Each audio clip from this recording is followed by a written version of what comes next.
Manny Pacquiao may matinding payo sa relasyon ni Eman at Jillian.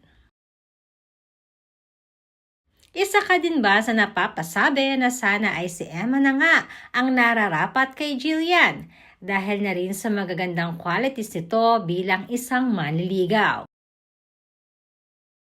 Marahil marami rin ang papaisip kung ano nga ba ang susunod na relationship status nila Eman at Jillian. Dahil mag-uumpisa na din na makita at magkasama ang dalawa sa kanilang teleserye. Kaya naman madami ang natutuwa dahil mas lalo daw lalalim pagsasamahan nilang dalawa.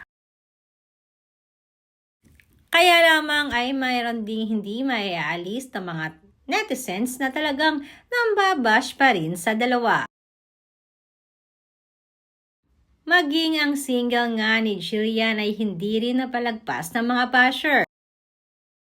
Dahil ang pumapag-ibig na kinumpose at kinanta ni Jillian ay binigyan din ng hindi magandang kahulugan ng mga netizen.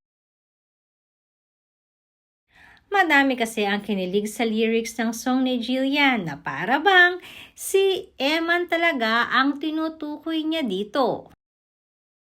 Ipinagmalaki rin kasi ni Jillian na siya mismo ang gumawa ng lyrics sa kanta. Ang iba naman ay medyo nainis di umano kay Jillian.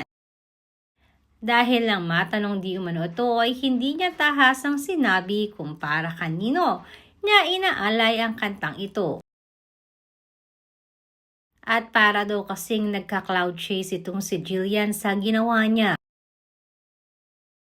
Samantalang isa namang nakaka-touch na advice ang ibinigay ng tatay ni Eman na ating pambansang kamao na si Manny Pacquiao.